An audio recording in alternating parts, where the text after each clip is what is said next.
Ela tá delirando, doutor. Minha nora mentia com um sorriso doce e meu filho concordava em silêncio. O que eles não esperavam é que, com uma única frase, eu faria o médico olhar para ela como a verdadeira criminosa. Eu estava ali, sentada naquela cadeira fria do consultório, o coração batendo um ritmo estranho que não tinha nada a ver com a arritmia que o médico anotava no prontuário. Era medo. Medo puro, visceral. O tipo que sobe pela garganta e aperta até você não conseguir respirar direito. Meus olhos varriam a sala, tentando se fixar em algo, qualquer coisa que me trouxesse de volta à realidade. Mas tudo parecia girar levemente, turvo, como se eu estivesse vendo através de um vidro embaçado. Minha cabeça pesava, uma névoa densa dificultava o raciocínio, e eu me perguntava se aquilo era apenas o nervosismo ou algo mais sinistro. A avaliação para atestar minha capacidade mental estava prestes a começar. Eles queriam me declarar incapaz, incompetente, uma velha senil que não sabia mais cuidar de si mesma. Antes de continuar com essa história que mudou completamente minha vida, me conta nos comentários de qual cidade você está acompanhando isso e se já passou por algo parecido com alguém da sua família. E não esquece de se inscrever no canal para não perder histórias como essa, porque acredite, o que vem a seguir vai te chocar tanto quanto me chocou. Vanessa, minha nora, estava sentada ao meu lado e eu conseguia sentir o calor da mão dela sobre a minha. Um aperto que para qualquer pessoa de fora pareceria carinhoso, protetor até. Mas eu sentia diferente. Sentia os dedos dela apertando demais, com uma força que não combinava com o sorriso doce que ela mantinha colado no rosto. Os olhos dela brilhavam com uma expectativa que me causava arrepios, uma ansiedade mal disfarçada que eu já não conseguia ignorar. Era como se ela estivesse esperando por algo, contando os segundos para que aquilo terminasse do jeito que ela queria. E Marcos, meu único filho, meu menino, estava na outra cadeira, encolhido, os olhos fixos no chão de um jeito que me partia o coração. Ele não me olhava. Não me olhava há meses, na verdade. Quando era que tínhamos parado de nos olhar nos olhos? Quando foi que meu filho tinha se tornado um estranho dentro da própria pele? Eu podia sentir a pressão de todos os olhares na sala. O médico, um homem de meia idade com aquele ar cansado de quem já viu muita coisa, folheava meu prontuário com uma expressão neutra. Mas eu sabia o que estava escrito ali. Sabia o que Vanessa tinha plantado naquelas páginas. Esquecimentos frequentes. Confusão mental. Dificuldade para administrar as próprias finanças. Tonturas constantes. Cada sintoma cuidadosamente documentado. Cada observação, uma gota de veneno que formava o retrato de uma mulher que não existia. Ou que existia apenas porque alguém tinha decidido que ela deveria existir. A situação era humilhante de uma forma que dói na alma. 72 anos de vida, 40 deles dedicados à farmácia, cuidando da saúde dos outros, entendendo de medicamentos e do corpo humano de um jeito que poucos conseguem. E ali estava eu, sendo tratada como uma criança incapaz, como um estorvo, como alguém que precisava ser tutelada, controlada, silenciada. Era uma afronta à minha vida, à minha inteligência, a tudo que eu tinha construído com as minhas próprias mãos. E sabe o que é pior? É que eu lembrava de quando Marcos era pequeno, um menino de apenas 6 anos, e pegou aquela febre alta que não baixava de jeito nenhum. Eu vendi a única joia de valor que meu pai tinha me deixado, um broche de esmeraldas que tinha sido da minha avó, para pagar o tratamento mais caro, o melhor especialista infantil da cidade. Fiz isso sem pensar 2 vezes, sem hesitar 1 segundo sequer, porque meu filho valia qualquer sacrifício. Ele valia tudo. E ali estava eu, décadas depois, sentada naquele consultório frio, sendo sacrificada por esse mesmo filho que agora permitia que a mulher dele me tratasse como um obstáculo entre eles e minha herança. A dor era mais profunda que qualquer doença física que eu já tinha enfrentado. Era uma dor que corroía por dentro, que arrancava pedaços da minha alma cada vez que eu percebia o que estava acontecendo. Mas eu estou me adiantando. Deixa eu voltar um pouco no tempo, porque você precisa entender como chegamos até aqui. Como uma mulher que passou a vida cuidando dos outros, que criou o filho sozinha depois que o marido morreu, que nunca pediu nada além de um pouco de amor e respeito, acabou sentada naquela cadeira, lutando para provar que ainda era dona da própria vida. Não foi de uma vez que a teia foi tecida. Vanessa não chegou na minha casa e anunciou que ia me destruir. Não, ela foi mais inteligente que isso. Mais cruel também. A teia foi sendo construída fio a fio, tão devagar e sutil que eu nem percebi quando fiquei presa nela. Hoje eu vejo com clareza. Mas na época eu estava cega. Cega de amor, cega de esperança, cega daquela necessidade patética que a gente tem de acreditar que nossa família nos ama de verdade. Começou com ela se oferecendo para ajudar com minhas finanças.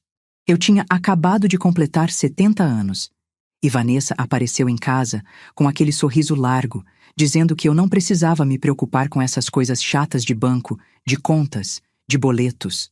Mãe Carla, a senhora trabalhou a vida inteira. Agora é hora de descansar e aproveitar. Deixa que eu cuido disso para a senhora. E eu, boba, ingênua, carente, achei lindo. Achei que finalmente tinha encontrado a filha que nunca tive.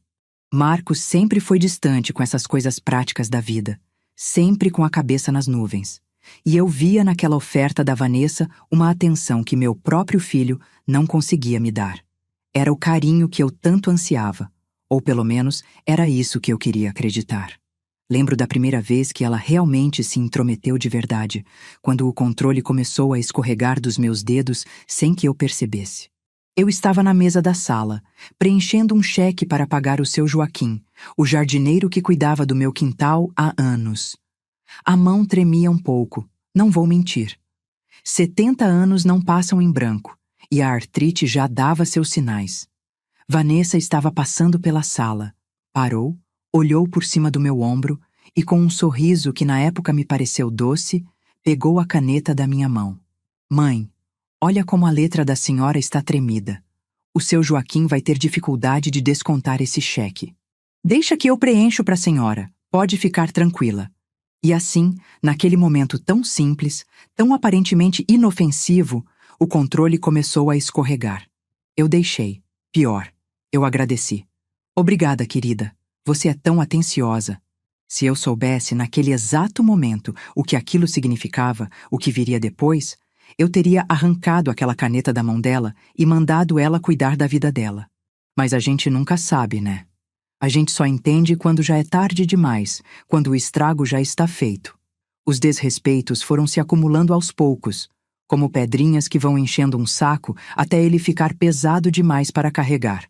Comentários sutis sobre a idade da minha casa, sobre como ela era antiga, como precisava de reforma. Mãe, essa casa tá precisando de uma cara nova. Olha essas cortinas, tão ultrapassadas. E esse sofá, meu Deus, é da época da vovó, não é? Ou sobre as minhas roupas. Mãe, a senhora precisa se modernizar um pouco. Essa blusa é tão anos 80. Vamos fazer umas comprinhas juntas? No começo, eu até achava engraçado. Tentava rir junto, fazer piada sobre mim mesma. A velha aqui tá mesmo precisando de uma atualização. Mas com o tempo, aquilo começou a doer. Começou a parecer que nada do que eu era, nada do que eu tinha construído, tinha valor.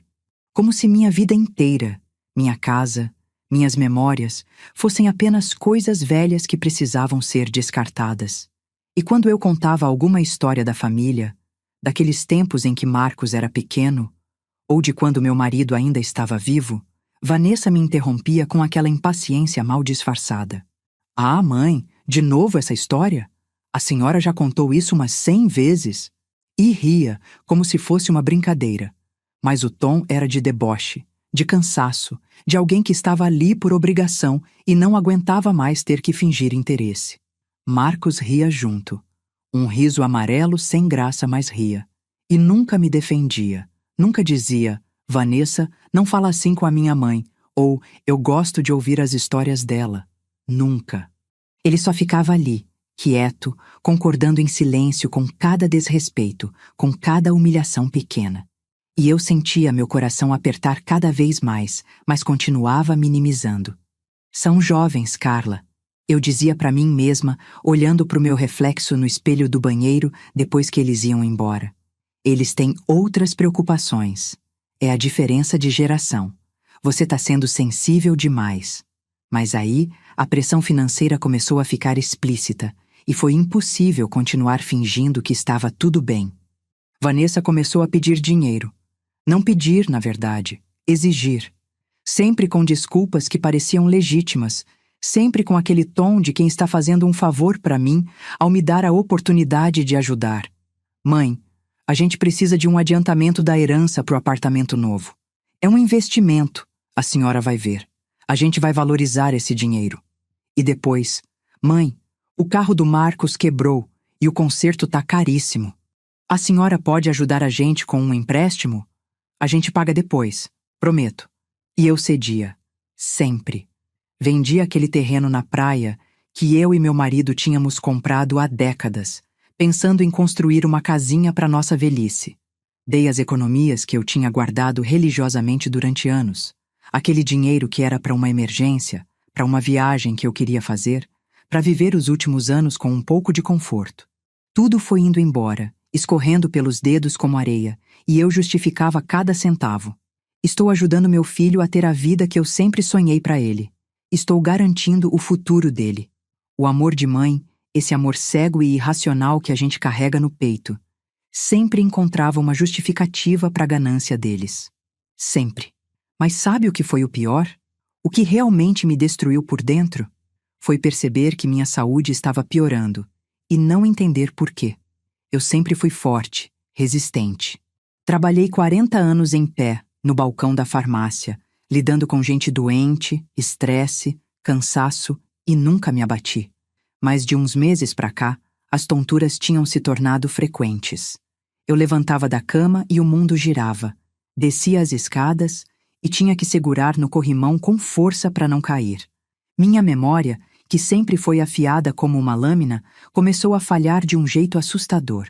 Eu esquecia nomes de remédios que eu tinha vendido a vida inteira. Esquecia compromissos. Acordava de manhã e não sabia que dia da semana era. Os remédios para a pressão e para o coração pareciam não fazer mais efeito. Eu tomava tudo certinho, do jeito que sempre tomei, mas me sentia cada vez mais fraca, mais confusa, mais perdida.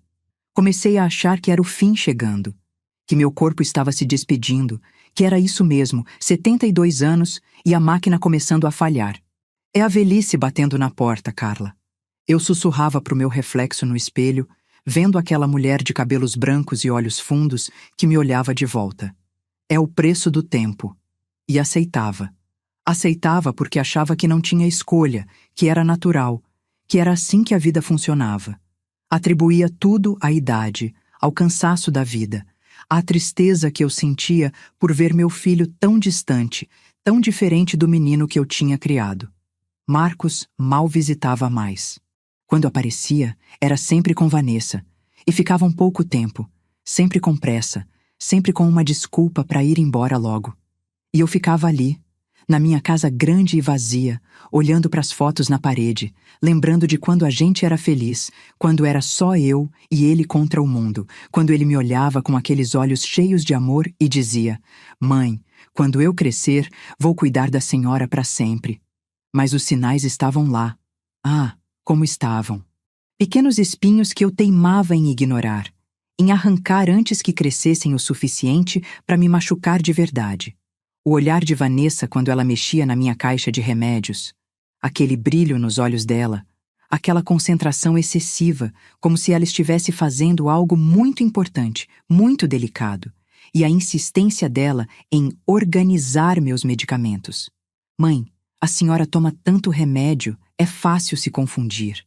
Deixa que eu separo as doses certinhas para cada dia da semana, em saquinhos individuais. Assim a senhora não corre o risco de tomar errado." E eu achei lindo. Achei que ela estava cuidando de mim. Que bom que ela se importa, eu pensava, sentindo aquele calor no peito, aquela gratidão boba de quem está tão carente de afeto que aceita qualquer migalha como se fosse um banquete. Eu via um brilho estranho nos olhos dela quando ela separava as pílulas. Uma satisfação disfarçada. Mas o amor ou a necessidade desesperada de amor me cegava completamente. Aqueles flashes de desconfiança, aquelas faíscas de "espera, isso não tá certo" que passavam pela minha cabeça, eu apagava rapidamente. Sufocava essas vozes antes que elas pudessem falar alto demais. "Não, Carla, você tá sendo paranoica. Ela é sua nora, a mulher do seu filho. Ela tá cuidando de você. Não inventa coisa na sua cabeça." Eu mentia para mim mesma com uma habilidade assustadora. Enterrava cada suspeita embaixo de camadas e camadas de esperança, de necessidade, de amor materno cego. Porque admitir a verdade, admitir o que estava bem na minha frente, significaria aceitar que meu filho tinha escolhido ela, que ele sabia o que estava acontecendo, que ele estava deixando aquilo acontecer. E isso era uma dor que eu não estava pronta para sentir. Mas a vida tem um jeito engraçado de forçar a gente a encarar a verdade, mesmo quando a gente faz de tudo para fugir dela. E minha verdade chegou numa noite de quarta-feira, véspera da maldita avaliação no consultório. Chegou de um jeito tão simples, tão banal, que eu quase não acreditei. E você? O que faria se descobrisse que as pessoas que você mais ama estão te envenenando aos poucos? Se soubesse que cada gesto de carinho era uma mentira, cada sorriso uma máscara? Pensa nisso enquanto eu continuo. Eu estava me sentindo estranhamente bem naquela noite, à véspera da avaliação. Era uma sensação diferente, como se uma névoa que há meses cobria minha mente tivesse começado a se dissipar. Eu conseguia pensar com mais clareza. As ideias fluíam melhor, e pela primeira vez em muito tempo, não senti aquela tontura horrível ao me levantar da cama. Fui até a cozinha para pegar meus remédios da noite, aqueles que Vanessa separava tão cuidadosamente para mim em saquinhos plásticos organizados por dia da semana. Abri o armário onde ela guardava minha farmacinha pessoal, como ela gostava de chamar. Lá estavam, todos enfileiradinhos, os saquinhos com os dias escritos em letra caprichada. Peguei o de quarta-feira, que seria para a dose da manhã seguinte. Tinha que tomar antes de dormir, segundo as instruções dela. Abri o saquinho e despejei as pílulas na palma da mão. 3 comprimidos. Um branco redondo, um amarelinho oval e um rosinha pequeno. Meus remédios de sempre. Ou deveriam ser. Peguei o comprimido branco, o que deveria ser meu remédio para a pressão, aquele que eu tomava há anos. Coloquei entre os dedos. E foi aí que algo dentro de mim, algum instinto adormecido, acordou de repente. O peso. O peso estava errado. Era sutil. Tão sutil que qualquer pessoa normal não perceberia. Mas eu não era qualquer pessoa. Eu era farmacêutica. Tinha passado 40 anos da minha vida pesando, medindo, manipulando medicamentos. Minhas mãos conheciam o peso exato de cada tipo de comprimido, a densidade de cada princípio ativo, a textura de cada revestimento. Aquele comprimido era leve demais para conter hidroclorotiazida. Meu coração disparou. As mãos começaram a tremer, mas não era a tremura da velhice ou da doença. Era a tremura de quem acabou de ver o abismo se abrir debaixo dos pés. Levei o comprimido até o nariz e cheirei. Nada. Nenhum cheiro químico característico. Coloquei na ponta da língua. Apenas encostei, e o que senti me fez cambalear. Doce. Levemente doce, com aquele gosto neutro de talco. Não havia o amargor metálico do meu anti-hipertensivo. Não havia o gosto meio ácido que ficava na boca. Era açúcar. Pílula de açúcar. Meu Deus do céu! Peguei o comprimido amarelinho, o meu anticoagulante, aquele que evitava que meu sangue formasse coágulos perigosos. Pesei na mão. Cheirei. Toquei com a língua. A mesma coisa. Açúcar. A pílula rosinha. Meu remédio para o coração. A mesma história. Todas falsas. Todas trocadas por placebos inofensivos, que não faziam absolutamente nada pela minha saúde. E alguém tinha feito isso de propósito. Alguém tinha trocado meus medicamentos por pílulas de açúcar, sabendo exatamente o que isso causaria. Sabendo que sem meus remédios de verdade, minha pressão subiria perigosamente, meu coração ficaria irregular, minha mente ficaria confusa por causa da má circulação. Caí sentada na cadeira da cozinha, as pernas não me seguravam mais. O saquinho plástico escorregou dos meus dedos e caiu no chão. A respiração estava difícil, o peito apertado, mas não era ataque cardíaco. Era choque. Era horror. Era a dor mais profunda que eu já tinha sentido na vida, porque junto com a descoberta veio a certeza absoluta de quem tinha feito aquilo. Não precisava de investigação. Não precisava de provas.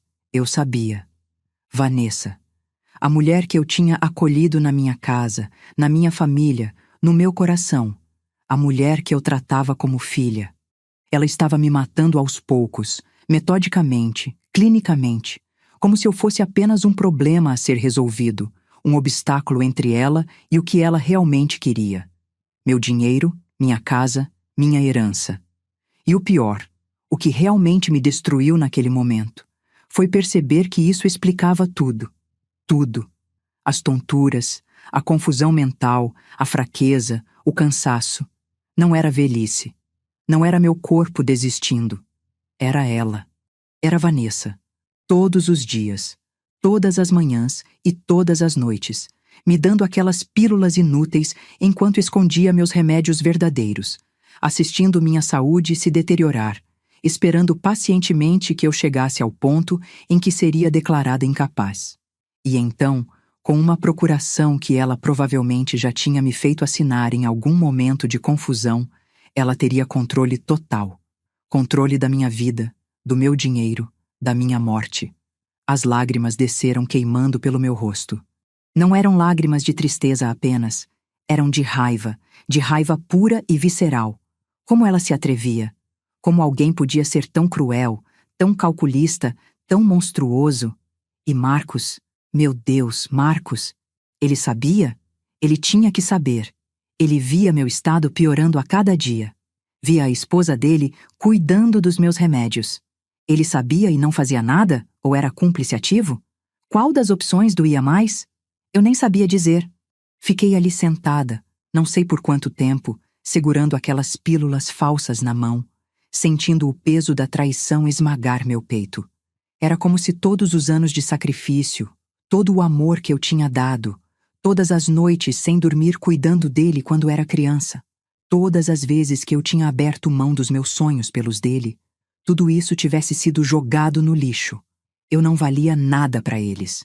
Ou pior, eu valia apenas o que estava na minha conta bancária e na escritura da minha casa. Mas então, no meio daquela dor toda, no fundo daquele poço de desespero, algo mudou dentro de mim. Algo que tinha estado adormecido, sufocado pelo amor materno cego, começou a acordar. Era uma chama pequena no começo, mas foi crescendo, se alimentando da raiva, da indignação, da necessidade de justiça. A Carla ingênua, aquela que acreditava na bondade das pessoas, que minimizava os sinais, que se contentava com migalhas de afeto, essa Carla morreu ali, naquela cozinha, naquela noite. No lugar dela, começou a renascer a Carla de verdade, a farmacêutica, a profissional, a mulher que tinha sobrevivido a 40 anos de trabalho duro, que tinha criado um filho sozinha, que tinha enfrentado a morte do marido e continuado em pé. A mulher que não ia se deixar destruir sem lutar. Limpei as lágrimas do rosto com as costas da mão e respirei fundo. Minha mente, livre da névoa dos últimos meses, começou a trabalhar com uma clareza assustadora. Eu era farmacêutica. Eu entendia de medicamentos, de composição química, de provas, e eu tinha nas mãos a evidência física da tentativa de me incapacitar. Mas não podia simplesmente confrontar Vanessa. Ela negaria. Diria que eu estava confusa, delirando, que isso era mais uma prova da minha senilidade. Marcos ficaria do lado dela. O médico que ia me avaliar amanhã acreditaria nela. Eu precisava ser mais inteligente. Precisava usar a própria armadilha dela contra ela. Levantei da cadeira, as pernas ainda trêmulas, mas firmes o suficiente, e fui até o armário onde Vanessa guardava os remédios. Comecei a vasculhar, procurando pelas embalagens originais. Tinha que estar ali. Ela não jogaria fora os remédios verdadeiros. Seria muito óbvio, muito arriscado. Ela os teria escondido em algum lugar próximo, mas não óbvio. Abri gaveta por gaveta, procurei atrás das panelas, dentro das latas de mantimentos. E então encontrei. No fundo do armário de vassouras, dentro de uma caixa velha de sapatos, estavam todas as cartelas dos meus remédios verdadeiros. Intactas. Completas. Ela tinha simplesmente parado de me dar os medicamentos reais e começado a me dar placebos. Peguei uma cartela de cada remédio e guardei no bolso do roupão. Precisava dessas provas. Peguei também alguns dos comprimidos falsos e os coloquei em um saquinho separado. Evidência. Eu precisava de evidências irrefutáveis. E então comecei a pensar no plano. A avaliação era amanhã. Vanessa esperava que eu chegasse lá confusa, fraca, parecendo incapaz. Esperava que o médico assinasse aquele papel maldito que me declararia incompetente. Mas e se eu fizesse exatamente o oposto?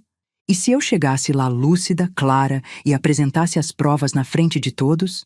Não. Ainda não era suficiente. Eu precisava de mais do que provas físicas. Precisava de testemunhas, de autoridade, de alguém que garantisse que aquilo não seria varrido para debaixo do tapete. E foi então que me lembrei do Dr. Carlos.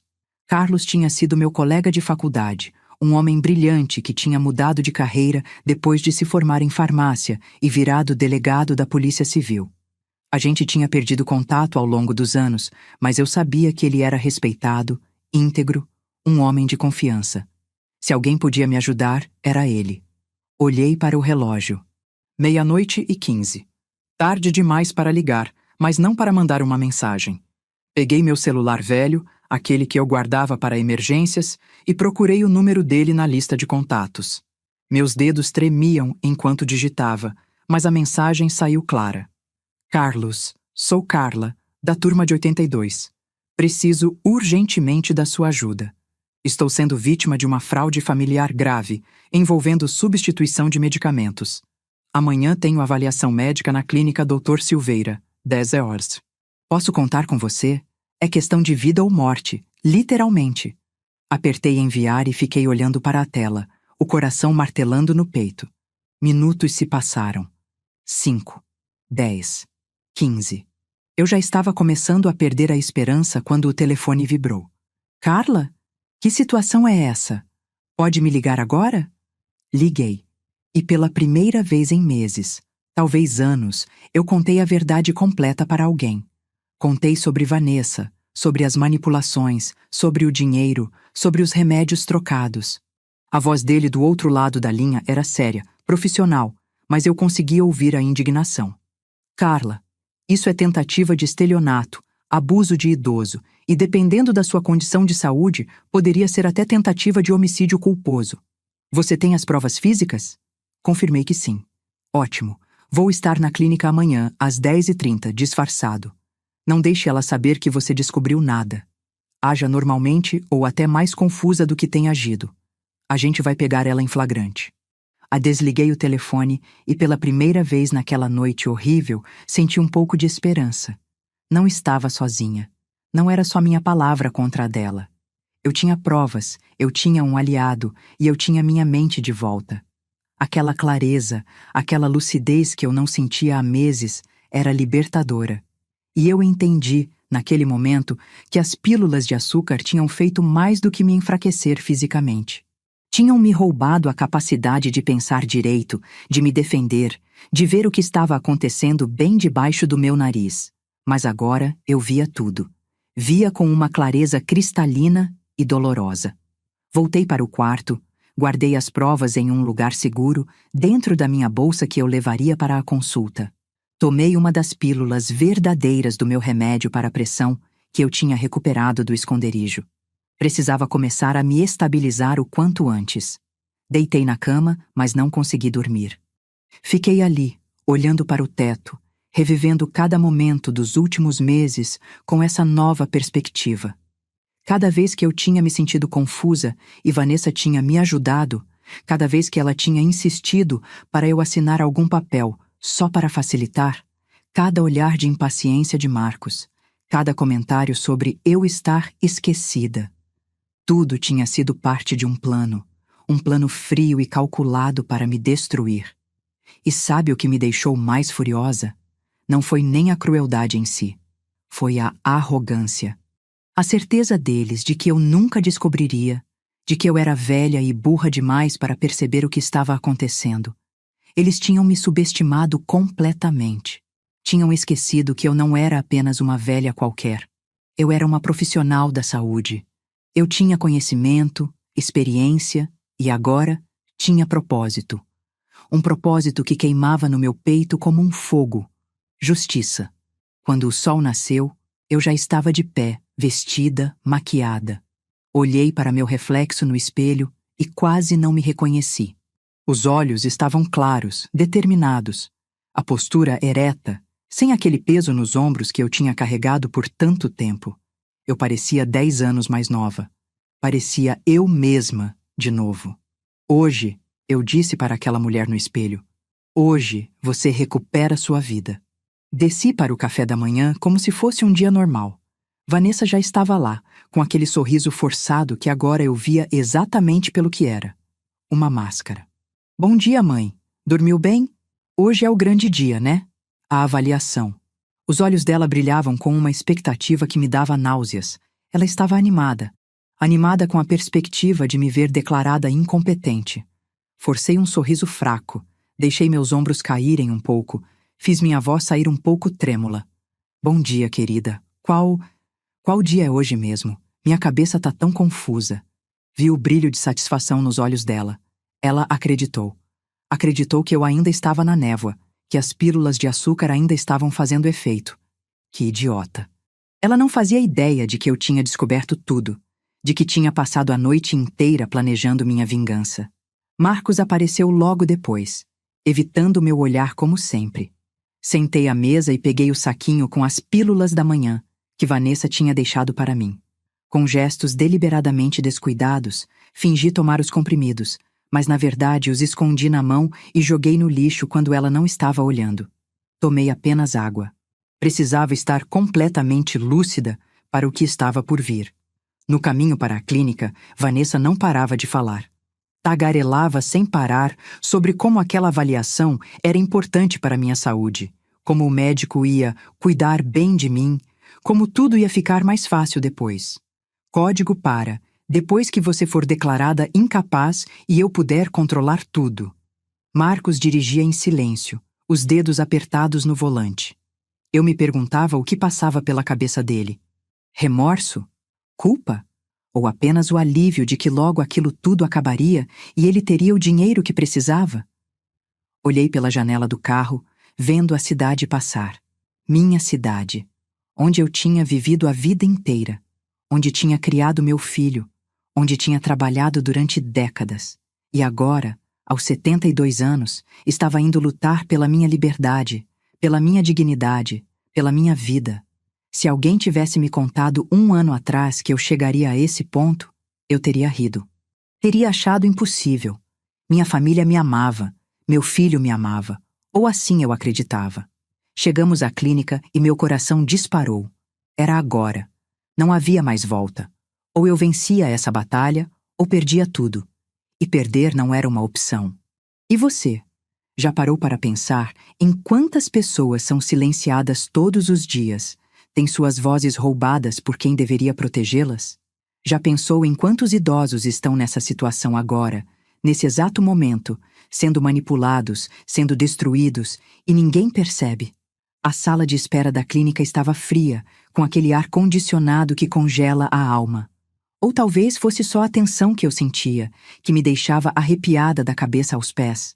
Vanessa sentou ao meu lado, folheando uma revista de decoração, completamente relaxada. Marcos estava do outro lado, mexendo no celular, alheio a tudo.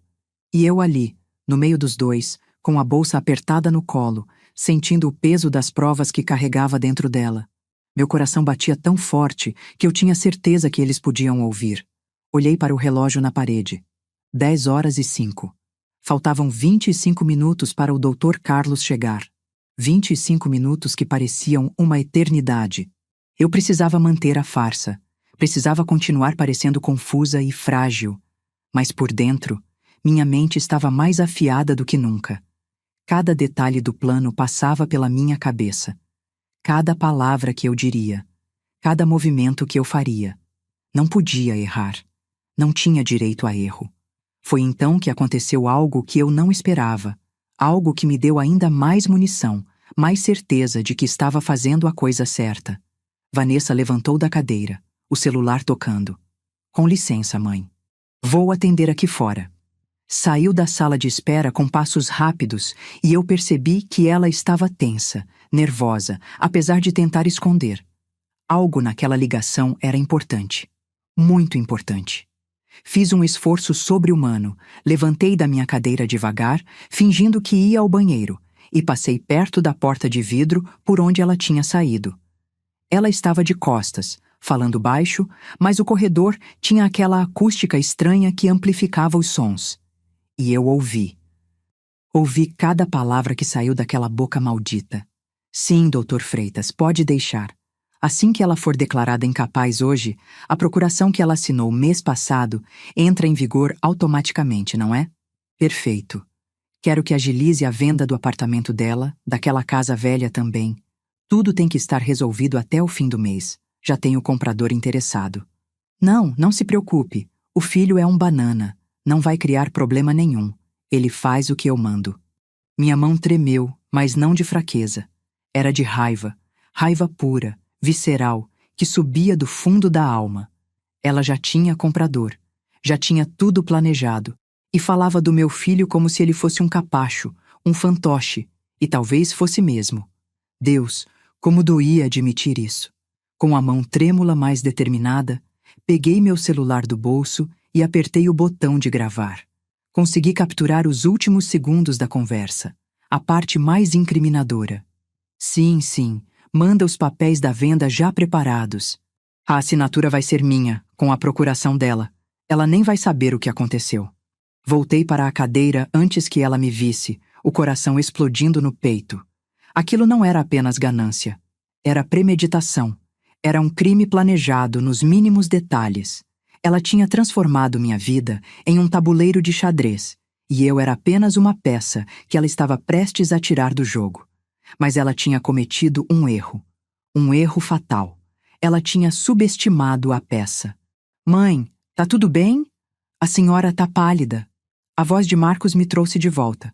Olhei para ele, para aquele homem que eu tinha colocado no mundo, que eu tinha amado mais que a minha própria vida, e senti uma pontada de dor tão profunda que quase me fez dobrar.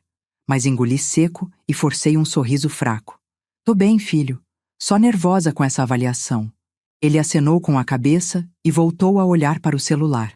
Não perguntou por que eu estava nervosa. Não me abraçou. Não me confortou. Nada. E naquele momento, eu soube que tinha perdido meu filho há muito tempo. Muito antes de Vanessa entrar na nossa vida. Eu só não tinha querido enxergar. Família da senhora Carla? A voz da recepcionista nos chamou. Era a hora. Vanessa voltou correndo, o sorriso falso de volta no rosto. Vamos, mãe. O doutor tá esperando. Segurei firme na minha bolsa e levantei. Minhas pernas estavam firmes. Minha mente estava clara. E meu propósito estava mais forte do que nunca. Entramos no consultório do doutor. Silveira, um homem de uns 50 anos, cabelos grisalhos, óculos de grau fino, aquele ar cansado de quem já viu muita coisa na vida. Ele nos cumprimentou com educação, indicou as cadeiras. Vanessa e Marcos sentaram de cada lado, como guardas, como carcereiros. O médico abriu meu prontuário, folheou algumas páginas, franziu a testa. Bem, dona Carla, a senhora está aqui para uma avaliação de capacidade mental, é isso? Sua voz era neutra, profissional. Assenti com a cabeça, fingindo insegurança. Sim, doutor. Minha nora disse que é importante. A senhora tem sentido confusão mental? Esquecimentos frequentes? Ele perguntou, anotando algo no papel. Antes que eu pudesse responder, Vanessa se intrometeu, como sempre fazia. Doutor, a mãe tem estado muito esquecida. Outro dia ela não lembrava nem que dia era. Esquece de tomar os remédios, esquece compromissos. A gente tá muito preocupado com ela. O tom era de preocupação falsa, e eu queria arrancar aquele sorriso da cara dela com as próprias mãos. O médico acenou. Entendo. Vamos fazer alguns testes simples, dona Carla. Pode me dizer que dia é hoje? Quarta-feira. Respondi, a voz ligeiramente hesitante, como se estivesse me esforçando. E a data completa? Pausei, como se precisasse pensar muito. 28 de maio? Vanessa interveio de novo, balançando a cabeça com aquela expressão de pena teatral. Viu, doutor? Ela tá sempre assim. Confunde tudo. O médico continuou com as perguntas padrão. Quem era o presidente? Onde estávamos? Quantos anos eu tinha? Eu respondia com hesitação calculada, como se cada resposta fosse um esforço imenso. Vi o médico trocando olhares com Vanessa. Vi a satisfação nos olhos dela. Ela achava que estava vencendo. Achava que em questão de minutos teria aquele papel assinado e minha vida estaria nas mãos dela. Mas então, respirei fundo. Olhei para o relógio na parede. 10h28. Faltavam 2 minutos. 2 minutos para o Dr. Carlos chegar. Mas eu não podia esperar mais. O fogo no meu peito estava queimando demais. A necessidade de justiça estava gritando alto demais. Com uma calma que me surpreendeu, levantei a mão, interrompendo o médico no meio de uma pergunta. Doutor, com licença. Antes de continuarmos, eu gostaria de mostrar uma coisa ao senhor. É muito importante. O doutor. Silveira parou, a caneta suspensa no ar, me olhando com curiosidade. Vanessa se enrijeceu na cadeira, os olhos arregalados. Marcos levantou a cabeça do celular, confuso. Mãe, o que foi? Abri minha bolsa devagar, sentindo todos os olhares fixos em mim. Tirei o primeiro saquinho plástico, aquele com as pílulas de açúcar que Vanessa tinha preparado para mim. Coloquei em cima da mesa do médico com um movimento firme, deliberado. O silêncio na sala ficou denso, pesado. Vanessa, eu disse, e minha voz não tinha mais nada de frágil, nada de confusa. Era clara, firme, afiada como uma lâmina. Você não se importa de explicar para o doutor o que são essas pílulas? As que você preparou tão carinhosamente para mim todos os dias? O rosto dela empalideceu. Por um segundo, apenas um segundo, a máscara caiu e eu vi o pânico nos olhos dela. Mas ela se recompôs rápido, forçando uma risada nervosa. Carla, o que é isso? Você tá delirando. São seus remédios normais, aqueles que eu organizo para você com tanto carinho. O doutor pode ver, eu cuido da senhora como se fosse minha própria mãe. Sorri. Um sorriso amargo, gelado. Não, Vanessa, não são meus remédios, e você sabe muito bem disso. Virei-me para o Dr. Silveira, que pegava o saquinho com uma expressão intrigada. Doutor, o senhor saberia me dizer o que são essas pílulas? Pode analisá-las, por favor. Ele abriu o saquinho, despejou os comprimidos na mão, examinou com atenção. Pegou um e cheirou. Depois, com aquela cautela de quem sabe o que está fazendo, tocou a língua na superfície de um deles. A expressão dele mudou completamente. Os olhos se arregalaram, a testa franziu. Isso não é medicamento, é açúcar, placebo puro. Ele me olhou, depois olhou para Vanessa, a voz cheia de incredulidade. Quem preparou isso? Ela, respondi, apontando para Vanessa. Ela troca meus medicamentos verdadeiros por essas pílulas de açúcar há meses. Meu remédio de pressão, meu anticoagulante, meu medicamento para o coração, tudo trocado. E sabe por quê, doutor?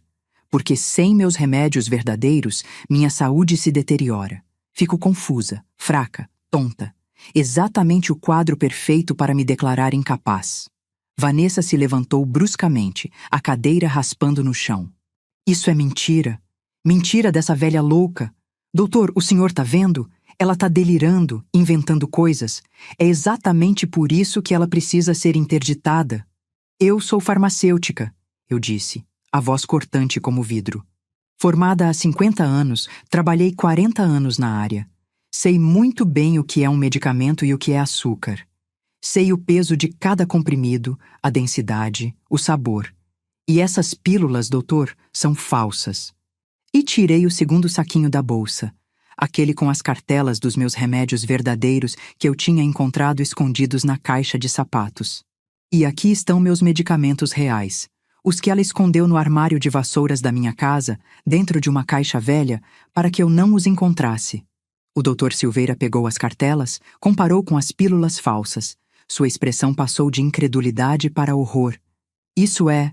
Isso é uma tentativa de fraude gravíssima. Abuso contra idoso. Isso é crime! Foi nesse momento que a porta do consultório se abriu e o Dr. Carlos entrou, impecável no uniforme da Polícia Civil, com outro policial ao seu lado. O timing não poderia ter sido mais perfeito. Vanessa virou a cabeça tão rápido que quase machucou o pescoço, os olhos arregalados de pavor. Boa tarde, Dr. Silveira. Delegado Carlos Mendes, Polícia Civil. Recebi uma denúncia sobre possível tentativa de fraude e abuso envolvendo esta senhora. Ele apontou para mim. Vim fazer uma averiguação. O consultório ficou completamente silencioso. Era aquele silêncio pesado, sufocante, que vem antes da tempestade. Vanessa estava pálida como um cadáver, as mãos tremendo. Marcos tinha levantado da cadeira, a boca aberta, em choque total. O Dr. Silveira ainda segurava as pílulas e as cartelas, processando tudo. Delegado, eu disse, a voz firme e clara. Tenho todas as provas necessárias. As pílulas falsas, os medicamentos verdadeiros que foram escondidos e... Peguei meu celular do bolso. Uma gravação de uma conversa telefônica que minha nora teve há poucos minutos, na qual ela combina a venda dos meus bens com um advogado, usando uma procuração que ela me fez assinar quando eu estava sob efeito da confusão causada pela falta dos medicamentos verdadeiros. Apertei o play. A voz de Vanessa encheu a sala, clara e incriminadora. Sim, Dr. Freitas, pode deixar. Assim que ela for declarada incapaz hoje, a procuração entra em vigor. Quero que agilize a venda do apartamento, da casa. Tudo resolvido até o fim do mês. O filho é um banana. Não vai criar problema. O silêncio que se seguiu foi absoluto. Vanessa tentou falar, a boca abrindo e fechando como um peixe fora d'água, mas nenhum som saía. Marcos estava branco, as mãos tremendo, os olhos fixos em mim com uma expressão de horror e vergonha absolutos. O Dr. Carlos se aproximou de Vanessa, a voz dura, profissional. Senhora, a senhora está sendo detida por tentativa de estelionato, abuso contra idoso e falsificação de medicamentos com intenção de causar dano. Tem o direito de permanecer em silêncio. Qualquer coisa que disser poderá ser usada contra a senhora. Não! Vanessa gritou, a voz histérica, finalmente a máscara caindo completamente. Isso é um absurdo! Eu cuidei dessa velha durante meses. Meses aguentando as lamúrias dela, as histórias chatas, aquela casa velha e feia. Eu merecia aquele dinheiro. Eu merecia aquela casa. Ela ia morrer de qualquer jeito, é velha. Para que ela precisa de tudo aquilo? O consultório explodiu. O policial que acompanhava o Dr. Carlos avançou, segurando Vanessa pelo braço enquanto ela gritava, se debatia. Marcos estava congelado, as lágrimas escorrendo pelo rosto, a boca tremendo. O doutor Silveira tinha largado as pílulas e estava anotando tudo freneticamente, provavelmente para fazer um relatório formal. Eu fiquei sentada, imóvel, assistindo tudo desmoronar, e senti algo que eu não esperava sentir. Não era alegria, não era satisfação. Era um alívio tão profundo, tão intenso, que me deixou tonta. Um peso que eu carregava há meses, talvez anos, simplesmente desapareceu dos meus ombros. Eu tinha vencido. Tinha recuperado minha voz, minha vida, minha dignidade. Vanessa foi algemada, ainda gritando, ainda tentando se debater. Você vai me pagar por isso, sua velha idiota. Você acha que vai ficar com tudo? Eu vou processar você, vou destruir você. Você já tentou me destruir, eu respondi, a voz calma, quase suave. E não conseguiu. Porque você esqueceu de uma coisa muito importante, Vanessa. Você esqueceu que eu não sou apenas uma velha. Eu sou uma mulher que lutou a vida inteira. Uma profissional. Uma mãe. E eu não ia deixar você me tirar tudo sem lutar. Ela foi levada para fora, os gritos ecoando pelo corredor. O silêncio voltou ao consultório, mas agora era um silêncio diferente. Era o silêncio do depois, da batalha vencida, do alívio misturado com tristeza.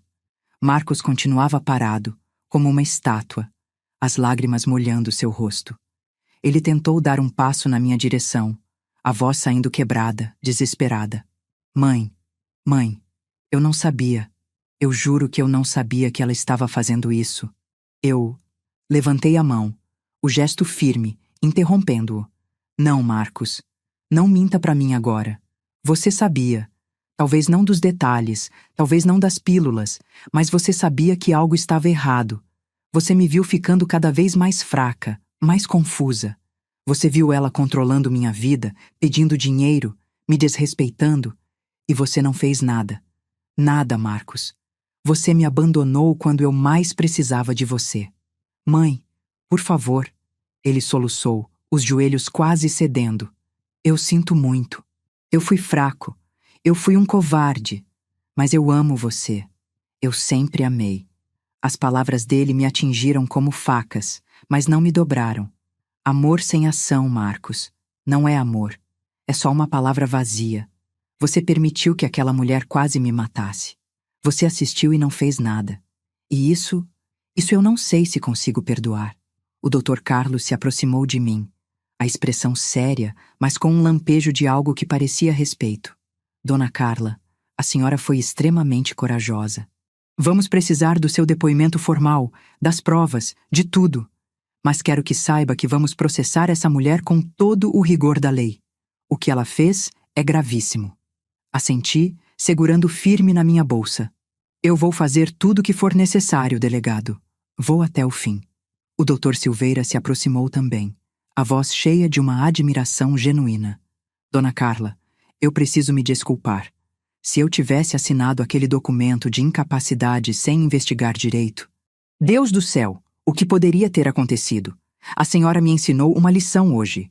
Uma grande lição. Que lição, doutor? Perguntei curiosa. Que nunca devemos subestimar a força de uma pessoa, especialmente de uma mulher que lutou a vida inteira. A senhora é uma guerreira.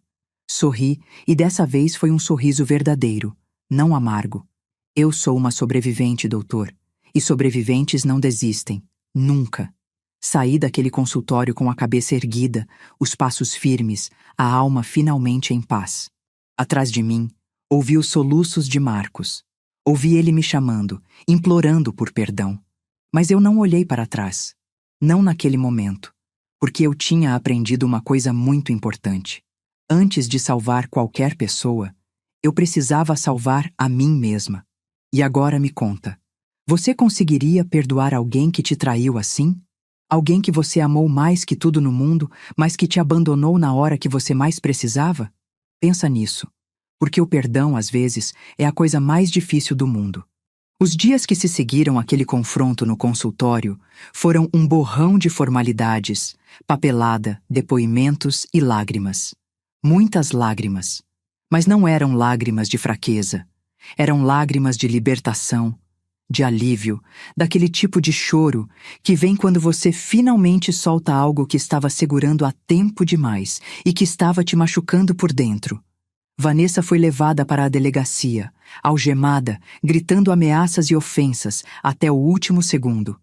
Vi a viatura se afastar pela janela da clínica e senti uma paz estranha, uma calma que não visitava minha alma há meses. O Dr. Carlos ficou comigo o resto da tarde, anotando cada detalhe, cada prova, construindo um caso que, segundo ele, era dos mais sólidos que já vi em anos de carreira. A gravação da conversa telefônica, as pílulas falsas, os medicamentos verdadeiros escondidos, o histórico de manipulação financeira, tudo se encaixava perfeitamente. Dona Carla, ele me disse, enquanto tomávamos um café na lanchonete ao lado da clínica, a senhora salvou a própria vida hoje. Se tivesse esperado mais alguns dias, mais algumas semanas, não quero nem pensar no que poderia ter acontecido. Sua pressão sem controle, seu coração sem medicação, isso poderia ter sido fatal. Engoli seco, sentindo o peso daquelas palavras. Eu tinha estado tão perto de perder tudo. Minha saúde, minha autonomia, minha vida. E tudo isso planejado friamente por alguém que eu tinha acolhido como família. A crueldade era de uma dimensão que eu ainda estava tentando processar. Marcos tentou me procurar naquele mesmo dia, mas eu pedi para o Dr. Carlos dizer que eu não estava pronta para falar com ele. Não ainda. Talvez nunca. A dor da traição dele era diferente da de Vanessa. Com ela, era raiva pura. Mas com Marcos, era uma dor profunda, visceral, o tipo que te corrói por dentro porque vem de quem você mais amou no mundo.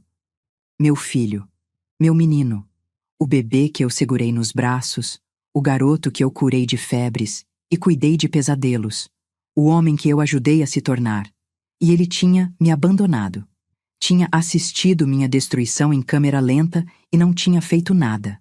Nos dias seguintes, com a ajuda do Dr. Carlos e de um advogado excepcional que ele me indicou, Dr. Henrique, comecei a colocar minha vida de volta nos trilhos. Primeiro, fomos atrás de todas as procurações que eu tinha assinado. Descobrimos 3 documentos que eu nem me lembrava de ter posto minha assinatura. Vanessa tinha aproveitado momentos de confusão, quando eu estava mais afetada pela falta dos medicamentos verdadeiros, para me fazer assinar papéis que me davam acesso a tudo que era meu. Minha conta bancária, minha casa, meus investimentos, tudo. Se o plano dela tivesse dado certo, eu teria perdido tudo sem nem saber o que estava acontecendo. Todas as procurações foram anuladas judicialmente. Minhas contas foram protegidas, bloqueadas para qualquer movimentação que não fosse feita por mim pessoalmente. Mudei todas as senhas, todos os acessos. Contratei um novo contador para revisar todas as transações financeiras dos últimos 2 anos. E o que descobrimos foi ainda mais chocante. Vanessa tinha desviado quase R$ 200 mil da minha conta ao longo de 18 meses. Pequenas quantias aqui e ali, transferências que eu não me lembrava de autorizar. Compras feitas em meu nome.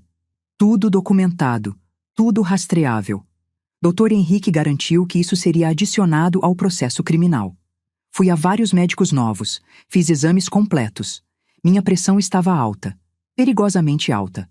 Mas com os medicamentos verdadeiros voltou ao normal em poucas semanas. Meu coração, que tinha dado sinais preocupantes de arritmia, também se estabilizou. E minha mente recuperou aquela clareza que eu achava que tinha perdido para sempre. Não era velhice, não era demência. Era sabotagem pura e simples. E agora, livre daquela névoa artificial, eu me sentia renascer. Marcos tentou me ligar dezenas de vezes. Mandou mensagens, e-mails, chegou a aparecer na porta da minha casa 2 vezes. Mas eu não o recebi. Não estava pronta. Não sabia se algum dia estaria. A terapeuta que comecei a ver, doutora Beatriz, uma mulher maravilhosa na casa dos 60, me ajudou a entender que eu tinha o direito de me proteger, de colocar limites, de dizer não, mesmo para meu filho, especialmente para meu filho.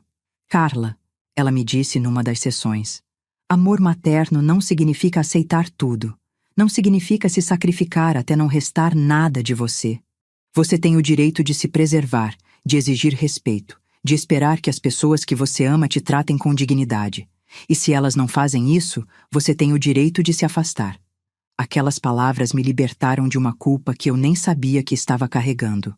A culpa de não ser boa o suficiente, de não ter sido a mãe perfeita, de ter falhado de alguma forma. Mas eu não tinha falhado. Eu tinha dado tudo de mim. Tinha sacrificado sonhos, dinheiro, saúde, tempo. E se meu filho escolheu uma mulher cruel, se ele escolheu ficar em silêncio enquanto eu era destruída, a culpa não era minha. Era dele. O processo criminal contra Vanessa avançou rapidamente. Com todas as provas, ela não teve como negar. Tentou alegar que estava cuidando de mim, que as pílulas eram vitaminas, que ela tinha se confundido. Mas a gravação da conversa telefônica destruiu qualquer tentativa de defesa. Naquela gravação, ela deixava claro que sabia exatamente o que estava fazendo, que tinha premeditado tudo, que me via apenas como um obstáculo, como algo a ser removido. Ela foi condenada a 4 anos de prisão por estelionato, abuso contra idoso, falsificação de documentos e apropriação indébita. Não foi uma sentença longa, mas foi justa.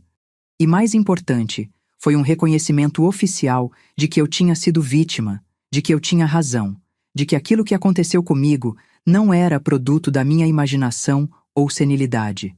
Era crime, era real. E tinha consequências. Quanto ao dinheiro que ela tinha roubado, conseguimos recuperar parte. Ela tinha gastado muito, obviamente, mas ainda havia cerca de R$ 80 mil em uma conta em nome dela. Tudo foi devolvido. Fiz questão de não tocar nesse dinheiro por um tempo. Ele representava muita dor, muita traição. Mas, eventualmente, decidi doar metade para uma associação de proteção aos direitos dos idosos. Senti que era o certo a fazer. Transformar aquela dor em algo útil, em algo que pudesse ajudar outras pessoas que estavam passando pelo que eu passei. 3 meses depois daquele dia no consultório, Marcos finalmente conseguiu falar comigo. Não porque eu o procurei, mas porque ele apareceu na minha porta com os netos. Clara e Pedro, meus amores, meus tesouros de 7 e 5 anos. Quando vi aqueles rostinhos na porta, meu coração derreteu. Eu tinha me afastado do Marcos, mas não podia me afastar deles. Eram inocentes naquela história toda. Abri a porta, abracei as crianças com força, senti o cheiro de shampoo infantil e doçura pura. E então olhei para Marcos. Ele estava diferente. Mais magro, olheiras profundas, cabelos desgrenhados. Parecia ter envelhecido 10 anos em 3 meses. E chorava. Chorava como eu nunca tinha visto ele chorar, nem quando o pai dele morreu. "Mãe", ele disse, a voz quebrada, os joelhos quase cedendo. Eu não tenho palavras, não tenho desculpas. Eu fui o pior filho do mundo. Eu te abandonei, eu te traí. E eu vou carregar isso pelo resto da minha vida." Fiquei olhando para ele, sem dizer nada, sentindo aquela dor familiar apertar meu peito. As crianças tinham corrido para dentro, para brincar com os brinquedos que eu sempre guardava para elas. Era só eu e ele, na porta, com anos de mágoa e amor entre nós. "Eu me divorciei dela", ele continuou. "No dia seguinte ao que aconteceu. Pedi o divórcio. Perdi tudo, mãe. O apartamento era no nome dela. As economias, ela tinha gasto tudo. Eu tô morando num quartinho alugado com as crianças. Perdi meu emprego porque não conseguia me concentrar em nada. Minha vida desmoronou. E eu mereço. Eu mereço cada segundo desse sofrimento." "Marcos", eu disse, a voz saindo mais firme do que eu esperava. "Eu não quero que você sofra. Eu nunca quis. Mas eu também não posso fingir que está tudo bem. Que o que você fez, ou melhor, o que você deixou de fazer, não me machucou profundamente." "Eu sei", ele soluçou. "Eu sei, mãe. E eu não tô aqui pedindo perdão. Eu não mereço o seu perdão. Eu só queria que a senhora soubesse que eu amo você, que eu sempre amei, e que eu fui um covarde, um fraco. Eu deixei aquela mulher me manipular, me controlar, me transformar em alguém que eu não reconheço. Mas isso não é desculpa. Nada é desculpa." Fiquei em silêncio por um longo tempo, só olhando para ele, para aquele homem que era meu filho, mas que parecia um estranho. E então respirei fundo. "Marcos, eu amo você. Isso nunca vai mudar. Você é meu filho. Mas amor e confiança são coisas diferentes. O amor existe, mas a confiança, essa precisa ser reconstruída. E isso leva tempo. Muito tempo." Ele acenou, limpando as lágrimas com as costas da mão. "Eu vou fazer o que for preciso, mãe. Vou passar o resto da vida tentando ser o filho que a senhora merece." "Não faça isso por mim", eu respondi, tocando seu rosto com cuidado. "Faça por você. E, principalmente, faça pelas suas crianças. Elas precisam de um pai presente, forte, honesto. Um pai que ensine pelo exemplo o que é certo e errado." Ele prometeu que sim, que ia mudar, que ia ser melhor. E eu quis acreditar. Deus sabe como eu quis. Mas não era mais a Carla ingênua, a que acreditava em tudo sem questionar. Agora eu era cuidadosa, cautelosa. Permiti visitas com os netos, sempre na minha casa, sempre supervisionadas no começo. Ajudei Marcos financeiramente, mas com limites claros, com contratos escritos, com tudo documentado. Aprendi que bondade e sabedoria podem andar juntas, que eu podia ser generosa sem ser tola. 1 ano se passou desde aquele dia fatídico no consultório. 1 ano inteiro. E quando olho para trás, mal reconheço a mulher que eu era. Aquela Carla vulnerável, carente, desesperada por migalhas de afeto, morreu. E no lugar dela, nasceu alguém mais forte, mais sábia, mais inteira. Minha casa agora É meu santuário. Mudei tudo. Pintei as paredes de cores vivas, comprei móveis novos, transformei um dos quartos em ateliê. Voltei a pintar, um hobby que eu tinha abandonado há décadas. Minhas telas são cheias de cores fortes, de emoções cruas. São minha forma de processar tudo o que aconteceu. Retomei minha vida social com uma intensidade que me surpreendeu. Voltei ao clube de leitura que eu frequentava antes. Me inscrevi em um curso de História da Arte na universidade para a terceira idade. Fiz amigas novas, mulheres incríveis, que me veem como Carla, não como a coitada ou a vítima. Comecei a fazer trabalho voluntário na Associação de Direitos dos Idosos, usando minha experiência para ajudar outros a se protegerem de abusos. Dou palestras, conto minha história, mostro os sinais de alerta que eu ignorei. E cada vez que vejo o olhar de reconhecimento no rosto de alguém, cada vez que alguém me procura depois e diz: "Você me ajudou a ver o que estava acontecendo comigo", eu sinto que minha dor teve propósito. Minha saúde está melhor do que esteve em anos. Não é só física, é mental, emocional, espiritual. Eu me curei de dentro para fora. Tenho 73 anos agora e me sinto mais viva do que me senti aos 60, aos 50. Porque pela primeira vez em muito tempo eu estou vivendo para mim. Não para ser a mãe perfeita, não para ser a sogra querida, não para agradar ninguém. Só para ser eu mesma. E descobri que eu gosto muito de quem eu sou. Marcos vem me visitar toda semana com as crianças. Estamos reconstruindo nossa relação, tijolo por tijolo, com muito cuidado, muita conversa, muita terapia da parte dele também.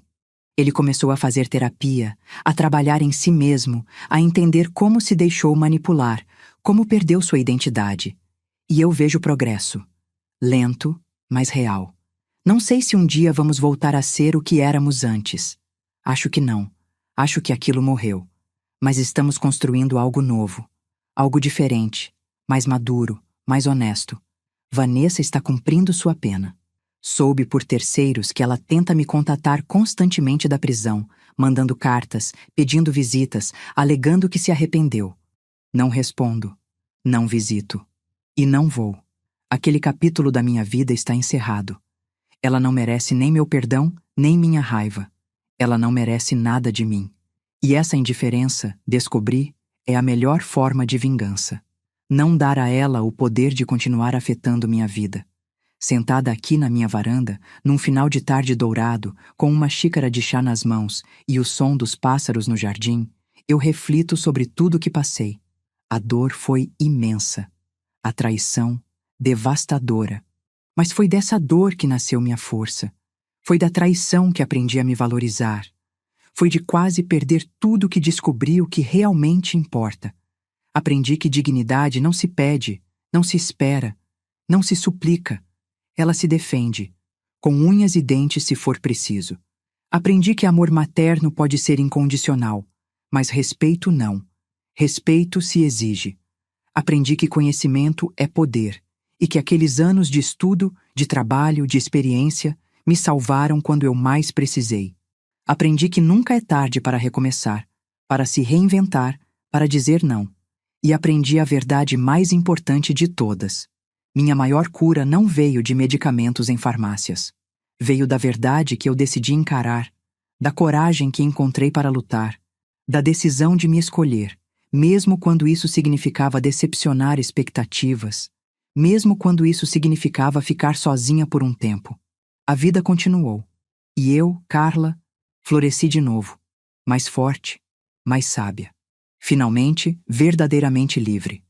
É uma liberdade que vem com cicatrizes, sim, mas são cicatrizes que eu carrego com orgulho, porque me lembram que eu sobrevivi, que eu venci, que eu me recusei a ser silenciada. Olho para o horizonte, para o sol se pondo em tons de laranja e rosa, e sorrio. Não é um sorriso amargo, é um sorriso de paz. De alguém que passou pelo fogo e saiu fortalecida.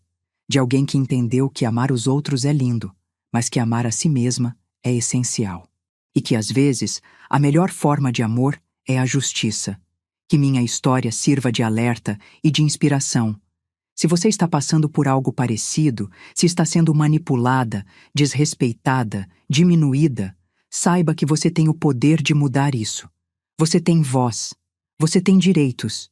E você tem valor, não importa quantos anos tenha, não importa o que digam. Não espere ser salva. Se salve. Use seu conhecimento, sua experiência, sua sabedoria. Lute, porque você vale a pena. Sempre valeu.